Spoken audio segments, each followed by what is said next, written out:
Hello friends, आज मैं आपके साथ इकोनॉमिक्स का एक और टॉपिक लेके आया हूँ और टॉपिक का नाम है balance growth theory versus unbalance growth theory.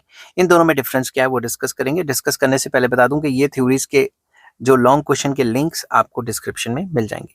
चलिए विदाउट वेस्टिंग एनी टाइम शुरू करते हैं। The theory of balance growth advises the simultaneous growth of all sectors of the economy. Balance growth कहती थी सारे के सारे सेक्टर्स को साइमल्टेनियसली डेवलप करो। The theory of unbalance growth on the other hand focuses on the growth of certain key sectors of the economy to begin with. Unbalanced growth theory कहती थी कि जो मेन सेक्टर्स हैं उसी पे investment करो, सारे के सारे सेक्टर्स पे इन्वेस्टमेंट मत करो। सेकेंड पॉइंट आ जाता है अनबैलेंस ग्रोथ थ्योरी या unbalance growth hypothesis seeks to accelerate the process of growth through simultaneous investment across all the sectors of the economy.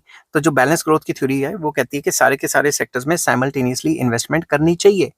The unbalanced growth hypothesis, on the other hand, seeks to accelerate the process of growth through imbalance in the system. वो कहता था कि भाई सारे के सारे sectors में investment मत करो, इम्बैलेंस क्रिएट करो, मेन सेक्टर्स में इन्वेस्टमेंट करो, बाकियों में मत करो।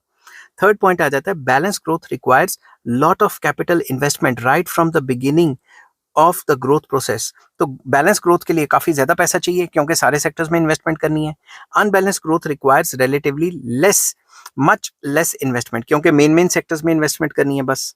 ठीक है, नेक्स्ट आ जाता है fourth point balance growth strategy is a long period strategy of growth while unbalanced growth strategy is a short period strategy of growth. जो बैलेंस ग्रोथ थ्योरी है वो तो लॉन्ग पीरियड की है और जो दूसरी है वो शॉर्ट पीरियड की है। ठीक है, फिफ्थ पॉइंट आ जाता है size of market is the principal limiting factor according to the theory of balance growth.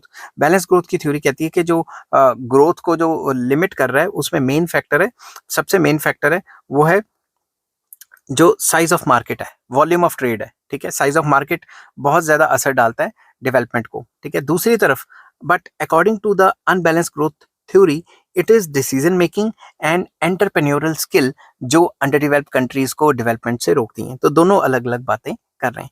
I hope ये वीडियो आपको पसंद आई होगी। अगर पसंद आती है तो please like share and subscribe. इस चैप्टर के बाकी लिंक्स आपको डिस्क्रिप्शन में मिल जाएंगे। Take care, bye bye.